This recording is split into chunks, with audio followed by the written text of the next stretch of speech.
Guys, I wanted to make this video because I've had something on my mind all day long, and because I like to rant a little bit.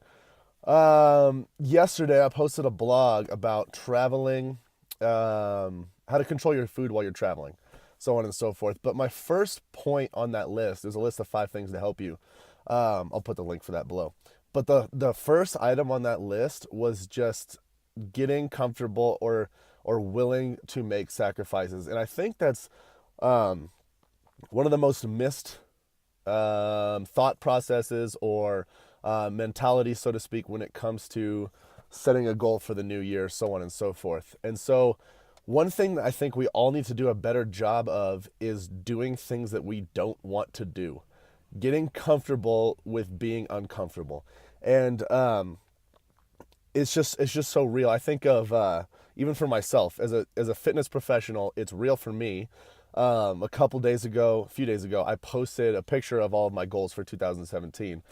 Some things that I wanted to accomplish. One of the hardest ones I think is going to be I can read 20 books in a year, no problem. But reaching 230 pounds with 10% body fat is going to be extremely difficult for me. It's going to require me to be on track not 100% of the time, but 90% of the time. I don't have a lot of wiggle room to slip, even though it's a year long. It's a really hefty goal for me for where I'm at right now. But having said that, one thing I didn't want to do was post it on social media. And yes, it's easy to say, oh, you have to do that because you gotta walk the walk. You're a fitness coach. You can't just be telling people to do all this stuff and then not do it yourself. Yes, that's true in some sense, but in other sense, it works. It works for me. If I have people out there that know that I'm trying to do this, I tell you one thing, I know for a fact that I don't want an email coming in a year from now saying, hey, how did that 230-pound challenge go? I know I do not want to write back and say, oh, it didn't go so well. I kind of gave up halfway through. Like that's something I refuse to do.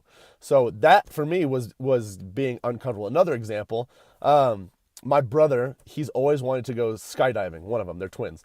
And I've never wanted to go. No part of me wants to do that. But I've had this like sense of urgency just to get comfortable with stuff I don't want to do.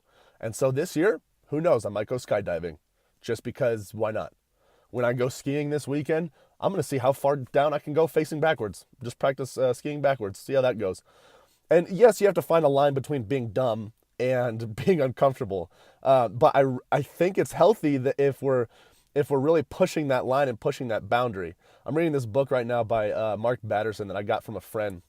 It's about chasing lions, and it basically is talking about how if our goal isn't scaring us, it's not big enough. We need to go after those 500-pound lions and just kill it and attack it, and embrace that experience. We shouldn't run away from the roar. We should run towards the roar that kind of puts some fear in us. We need to chase that fear and conquer it.